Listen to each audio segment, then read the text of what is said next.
Good morning.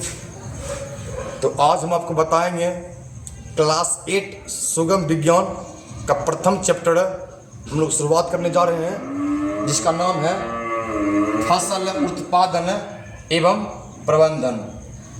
Class 8 का सुगम विज्ञान का पहला चैप्टर जिसका नाम है फसल उत्पादन एवं प्रबंधन। मतलब हम लोग इस चैप्टर में देखेंगे कि फसल का उत्पादन हम कैसे करेंगे और उसका प्रबंधन, मतलब कब सिंचाई करेंगे, कब हम खाद का प्रयोग करेंगे, मतलब वो हम अलग अलग तरीका हम लोग वो देखेंगे। तो फसल उत्पादन एवं प्रबंधन में आपको सबसे पहला बात बताते हैं कि फसल का उत्पादन करना मतलब फसल को उपजाना है, एवं मतलब और प्रबंधन मतलब उसका देख रेख हम जितना बढ़िया से करेंगे, सही समय पर सिंचाई करेंगे, तो मेरा फसल जो है बेहतर उत्पादन होगा।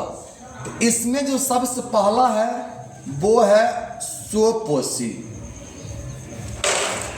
स्वपोषी कौन पोषी? स्वपोषी। पृथ्वी पर जितने भी जीव हैं, पृथ्वी पर जितने भी जीव हैं जो अपना भोजन वो खुद से तैयार करते हैं, खुद से संश्लेषित करते हैं, संश्लेषित करते हैं, वैसे जीव को न स्वपोषी कहते हैं। मतलब जो जीव अपना भोजन स्वयं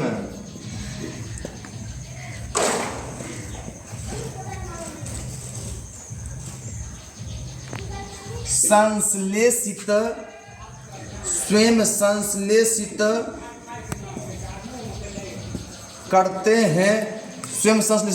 करते हैं, कोमा उसे स्वपोषी कहते हैं, स्वपोषी कहते हैं। जैसे में पृथ्वी पर जितना भी सभी हरे पेड़ पौधे हैं, सब के सब क्या है? स्वयं पोषी हैं। क्या है? पृथ्वी पर जितना भी सभी हरे पेड़ पौधे हैं, मतलब सभी हरे पेड़ पौधे सब क्या है? स्वयं पोषी है। केवल हरे पेड़ पौधे क्या है? स्वयं पोषी है। और पेड़ पौधे जो है हरा रंग या पत्तियों जो हरा रंग है या क्लोरोफिल वर्णक के कारण होता है। पेड़ पौधे का रंग जो हरा है, ये जो पत्तियों का रंग हरा है, यह क्लोरोफिल वर्णक के कारण होता है। इसके बाद एक आपका चीज जस्ट अगला है परपोषी। परपोषी जो जीव अपना भोजन खुद से संश्लेषित नहीं करते हैं, मतलब अपना भोजन के लिए न किसी क्या दूसरे पर निर्भर रहते हैं, उससे क्या कहते हैं? परपोषी। मतलब जो भी जीव है भोजन के लिए न रहेगा दूसरे जीव पर निर्भर रहेगा, उसको क्या कहेंगे? परपोषी। जैसे मानव क्या है? परपोषी। हम लोग हैं पेड़ पौधा पर निर्भर है, जीव जंतु पर निर्भर है, तो सब क्या हो गया है? परपोषी। जैसे मानव हो गया, गाय भैंस बकरी कुत्ता, ये सब क्या हो गया? सब परपोषी। अब देखिए कहते हैं फसली पौधा। कौन पौधा? फसली पौधा। तो जो पौधा को ना हम लोग बहुत बड़ा भूभाग में क्या करते हैं? उत्पादन करते हैं या लगाते हैं, वैसे पौधा को फसली पौधा। जो पौधा को हम लोग ना लगाते हैं, बहुत बड़ा पैमाने पर लगाते हैं, बहुत बड़ा भूभाग में लगाते हैं, वैसे पौधा क्या कहते हैं? फसली पौधा। जैसे में देखिए आपका धान आएगा, मक्का आएगा, गेहूं आएगा, सरसों आएगा, मतलब ढेर सारी सब चीज है, ठीक है। मतलब जो पौधा को हम लोग बहुत बड़ा भूभाग में करते हैं, लगाते हैं, उसे कहते हैं फसली पौधा। अब देखिए जब फसली पौधा है, यह पोषक तत्व के आधार पर, किसके आधार पर? पोषक तत्व के आधार पर पोषक तत्व के आधार पर जो है ना फसल क्या होते हैं, 3 प्रकार के होते हैं। पोषक तत्व के आधार पर फसल 3 प्रकार के होते हैं। पोषक तत्व के आधार पर फसल 3 प्रकार के होते। कितना प्रकार के? 3 प्रकार के पोषक तत्व के आधार पर। पहला आपका आएगा कार्बोहाइड्रेट प्रदान करने वाली फसल। दूसरा का आएगा वसा प्रदान करने वाली फसल। तीसरा आएगा प्रोटीन प्रदान करने वाली फसल। मतलब पोषक तत्व के जो आधार पर है ना फसल क्या प्रकार के? 3 प्रकार के। पहला आपका कार्बोहाइड्रेट प्रदान करने वाली फसल, दूसरा का वसा प्रदान करने वाली फसल और तीसरा प्रोटीन प्रदान करने वाली फसल। मतलब जिस चीज से ना हमें होगी कार्बोहाइड्रेट की प्राप्ति, जो भी चीज से, जो भी खाद्य पदार्थ से होगी कार्बोहाइड्रेट की प्राप्ति, उसको क्या कहेंगे? कार्बोहाइड्रेट प्रदान करने वाली फसल। जैसे आपका, जैसे देखिए आपका धान, मक्का, गेहूं,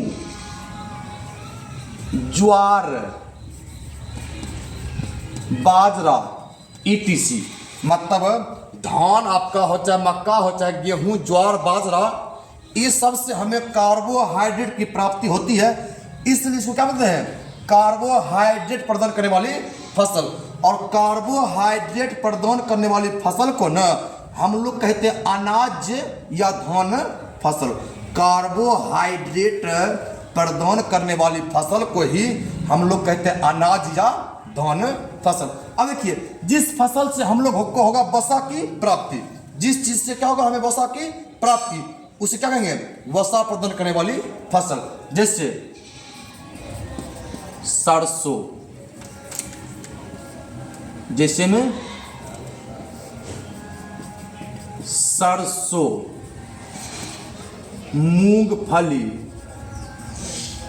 सरसों, मूंगफली, तीसी etc। मतलब सरसों, मूंगफली, तीसी से हमें वसा की प्राप्ति होती है। इसलिए हम लोग कहते हैं वसा प्रदान करने वाली फसल। और वसा प्रदान करने वाली फसल को ही ना हम लोग कहते हैं तेलहन फसल। कौन फसल है? तेलहन फसल। क्योंकि हमें वसा प्रदान करने वाली फसल से ही हमें तेल की प्राप्ति होती है। और आपका सबसे तीसरा और आखिरी कहता है प्रोटीन। मतलब जिस चीजों से हमें प्रोटीन की प्राप्ति होती है, किससे? प्रोटीन की प्राप्ति होती है। जैसे आपका मतलब कि चना, मटर, मसूर, मूंग इत्यादि से, मतलब चना, मटर, मसूर, मूंग इत्यादि से क्या होती है? प्रोटीन की प्राप्ति होती है। इसे क्या कहते हैं? इसे कहते हैं प्रोटीन प्रदान करने वाली फसल। प्रोटीन प्रदान करने वाली फसल। और प्रोटीन प्रदान करने वाली फसल को ना हम लोग इसी को कहते हैं दलहन फसल। कौन फसल है? दलहन फसल। क्योंकि आप लोग देख सकते हैं चना का दाल होता है, मटर का भी, मसूर का भी, मूंग का भी क्या दाल होता है। इसीलिए प्रोटीन प्रदान करने वाली फसल को दलहन फसल कहते हैं। कौन फसल है? दलहन फसल। अब जो है जो फसल को ना हम लोग लगाते हैं जानवरों के लिए, जो भी फसल है हम लगाते हैं जानवर के लिए, उसको क्या बोलते हैं? चारा फसल। कौन फसल? चारा फसल। मतलब जो फसल को हम लोग लगाएंगे जानवर के लिए वो फसल को चारा फसल। जैसे हम देखिए, जैसे में आएगा इसमें बरसीम, बरसीम घास, ठीक है, ये ना होता है जानवरों के लिए लगाया जाता है। देखिए होता है सूडान घास, क्या होता है? सूडान घास, ठीक है। और ठीक है होता है जय, नहीं होता जय जो बुनते हैं जय। एक होता है लड़कटिया, कटिया, मतलब ये सब फसल क्या है? चारा फसल। मतलब जो फसल को लगाएंगे ना जानवर के लिए, उसको क्या कहेंगे? चारा फसल। और आपका एक होता है रेशेदार फसल। रेशेदार फसल, कौन फसल? रेशेदार फसल। तो जिस फसल से में क्या होगी? रेशे की प्राप्ति। जो फसल से होगी रेशे की प्राप्ति, उसको क्या कहेंगे? रेशेदार फसल। जैसे में आपका क्या जाएगा? जैसे में आएगा जूट, कपास, ETC। इसमें क्या आता है? मतलब रेशेदार फसल। क्या जूट और कपास क्या होती है? हमें रेशे की प्राप्ति होती है। और एक कहा था फेयर लवली, जो ठीक है प्रचार देता है कि इसको लगाइए और 4 दिन में चमगादड़ से परी बन जाइए। जय हिंद।